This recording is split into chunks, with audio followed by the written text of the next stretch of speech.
Most men these days, it's kind of sad. They're like animals locked in a zoo. Yeah, they're comfy. Yeah, you know, they got air conditioning, they got meals given to them all throughout the day. There's no outside predators trying to come in and attack, and they just live out their days complacent. But the question is, are they really happy? I mean, if they had a choice to live in this caged up environment or to roam around free out in the jungle, which would they choose? In my opinion, it would be to be free, right? Freedom! And see, right there, that's how us men, that's how we operate. We are only our best, most optimal, most happiest selves when we stop submitting and we break free of the cage. When we step outside of our box, our comfort zones, and we face a little danger, face a little risk. See, life is based on choices, bro, and most men are continuously making the wrong choice, and most of the time they're doing it unknowingly. Like the animals in the zoo, they wake up every morning doing the same things over and over, just going through the motions. And the world just continues to spoon feed them all these lies, and it's just a constant submission. Thus, they become weaker and weaker, and then that results in a generational curse, meaning it's a pattern that gets set in the home, and the kids end up doing the same thing as their parents. Maybe the older you get, you're realizing that you're becoming more and more like your parents, and hopefully that's a positive thing. However, in most cases, most young people, most young adults, they don't desire to be like their parents, but they believe that breaking the cycle of dysfunction would be far too painful, way more painful than actually just making change. So realize this, my brother, that life for a man only becomes most fulfilling when he breaks his chains and he eliminates the weak and submissive habits. That right there, that is the cold hard truth. Nobody is going to save you. God can't even save you until you decide that you want to be saved. So kicking it off with number one may seem a little insignificant, but bro, hear me out. Indecisiveness. Now, we do this all the time. I do this all the time. Say you're talking to a girl or your bro or something like that. Hey, where do you want to go out to eat? I don't really care. It's up to you. I'm down for whatever. And it's funny because we think that when we say this, we think that it's us just, being chill, right? Like, I'm chill like that. I'm not high maintenance. I just kind of go with the flow. Like, that's what we initially think. But hey, check this out. I'm gonna kind of flip the script here on you. At its core, when you just always go with the flow, this is actually a very weak and submissive trait. And again, this may seem insignificant to you, but if you don't catch it right now, then you're gonna do this same kind of similar thing in all areas of your life. Oh, I'm cool with everyone because, I'm just chill like that. Oh, I don't care if you treat me like trash or take advantage of me, treat me like doo-doo because like I said, I'm chill like that. I'm cool, That right there, that's dangerous, bro. You can see where I'm kind of going at. So reverting back to now something as simple as, hey, where do you want to eat? Instead of saying, oh, I don't really care, whatevs. A different approach would be, I'm feeling Chick-fil-A. What you think? Now, I heard this from a dude named Ben from the YouTube channel Elevate. He said, by stating what you want, what does this do? It doesn't mean that you're just, you're not chill. It just means that you simply have a specific idea and you have enough self-respect to convey that idea. And don't get me wrong, you're still open to whatever, right? But you're also not showing up empty-handed. You have a clear idea of what you're bringing to the table, and then you collaborate, which is kind of like a bonus tip. In this instance, stating, I want Chick-fil-A, what do you think? It doesn't mean that that's it and that's what it is, it's settled, right? It's just an opinion, and then the person that you're talking to, whether it's your girl or friend, whatever, they're just as open to saying, I'm not really feeling Chick-fil-A. What do you think about Five Guys instead? See, that right there, that's an authentic collaboration. Nobody is submitting to each other. Nobody is trying to dominate each other. It's just a collaboration, and that's way more respectful than always saying, yeah, I don't really care, whatever you want, baby.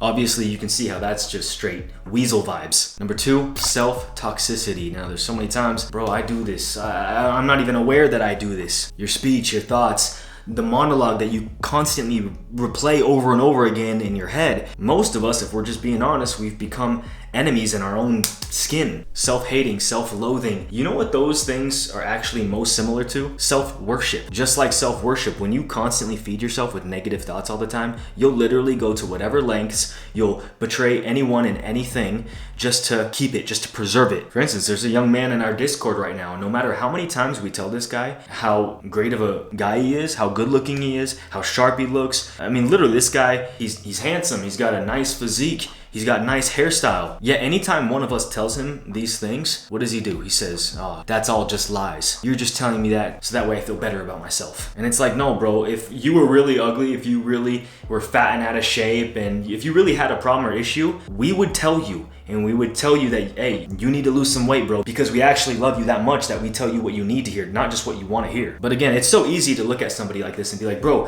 what are you doing? Stop thinking like this. Yet, again, We all do this, bro. It's just we're not very aware of it. It's wild. Like on the opposite end of the spectrum, like a guy like me, right, for instance, who literally, like, all my childhood dreams have came true. Literally. I live in a nice house. I got a nice car. I got a gorgeous wife. I got some great family, friends. I got muscles, little muscles, you know, but it's all good. They're still muscles. And I'll recognize all this. I'll recognize all these blessings and I'll be grateful for them. Don't get me wrong. And then I'll be my worst enemy. Oh, well, Dre, how long do you actually think this is gonna last for though, dude? According to your stats, last month, you didn't make quite as much money. So that means that everything's probably downhill from here. You're probably gonna lose everything you have. It's not a matter of if, it's just a matter of when. Those were literally my thoughts last year. Actually, those were literally my thoughts last week, if I'm being brutally honest with you. All your success is by mistake.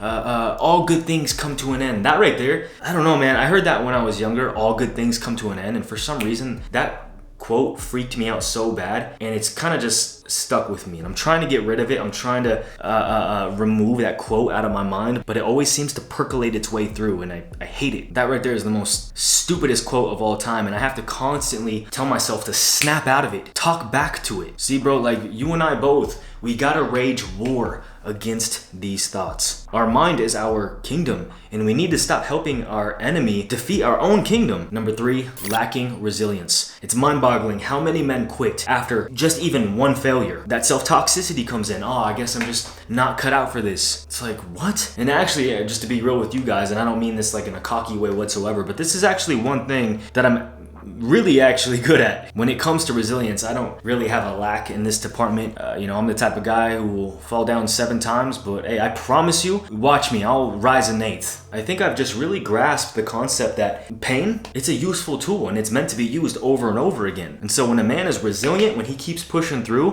when he keeps standing back up, he literally becomes unbreakable. Quick little story here. My wife and I, we just got through finishing the TV series 1883. It's like the prequel to Yellowstone. And honestly, bro, like that was the best series in my opinion, like hands down. It just really connected with me and it gave me a whole new perspective on life. So anyways, there's a scene with Sam Elliott and he's like basically threatening this guy. I have it written down right here. He says, during the war, I fired my rifle so many times, the barrel melted, just dropped like rotten fruit. So what did I do? I killed with my pistol. And when I ran out of bullets, I killed with my sword. And when my sword broke, I killed with my bare hands. He said, we killed 5,000 men that day. So when I say that killing you means nothing, killing you means nothing. And the guy's just standing there just looking totally spooked. I mean, who wouldn't be if someone told you something like that right straight to your face? So hey, check it out. What I got from that is this. Even if my rifle melts, I'll use my pistol. If my pistol runs out of bullets, I'll use my sword. If my sword breaks, I'll use my bare hands. I'll use whatever I got left with expectancy that God will take care of the rest. It's like the story of the young boy with the 5 loaves and 2 fish.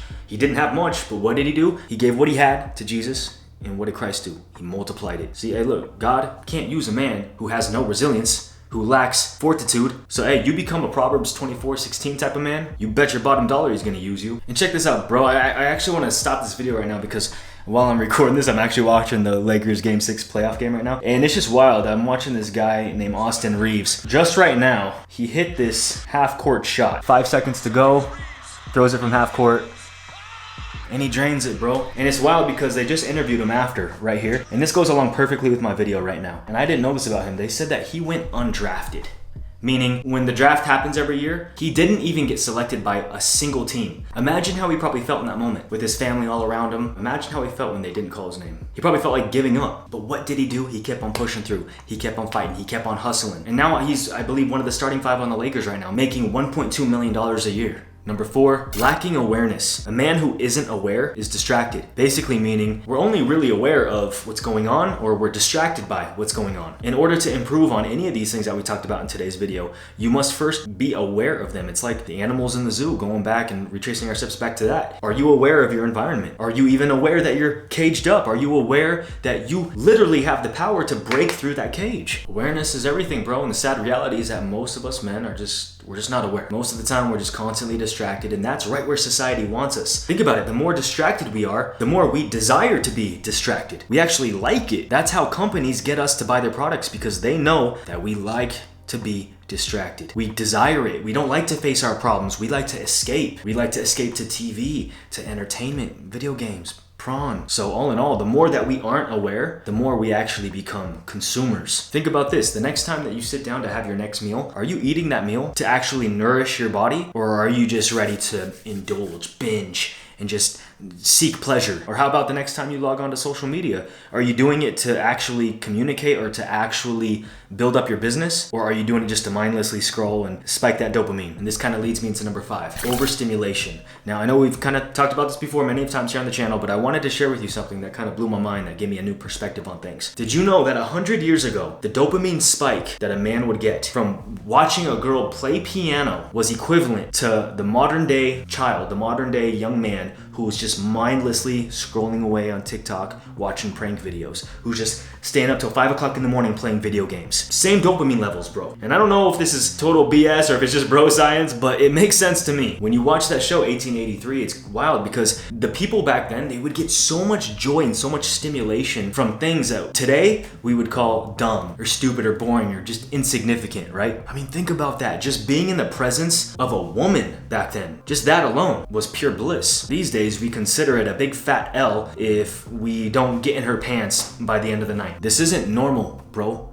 This is abnormal. And we've just become accustomed to this because of our, like we said earlier, our lack of awareness. Last note, I saw this comment the other day, I don't know if it was on my video or someone else's, but he wrote down that he was like, he's been on this like 6-month dopamine fast or something like that. And he said he literally, when he goes out in public now, he won't even bring his phone, but he'll maybe just like sit down on an old park bench with a coffee in his hand, and he'll get immense pleasure just from his environment, just from watching people. And this kind of reminds me of a paparazzi clip that I saw from SHIA LABEOUF like a handful of years ago. I'll have my editor post it right here so you guys can see, but minus the smoking part, just seeing him sitting on that bench and just gazing his surroundings, not needing to pull out his phone and just get another hit of dopamine, some more pleasure. Nah, bro, like not any of that. And I don't know, I just think that's pretty cool, bro. It's just kind of getting like back to the basics. By the way, for those of you wondering, there was kind of a transitional season in my life a few years ago when I was trying to become more masculine, right? And yeah, I would watch like video clips of Shia LaBeouf out in public just to kind of mimic his style, his posture, the way he held himself, because at that time,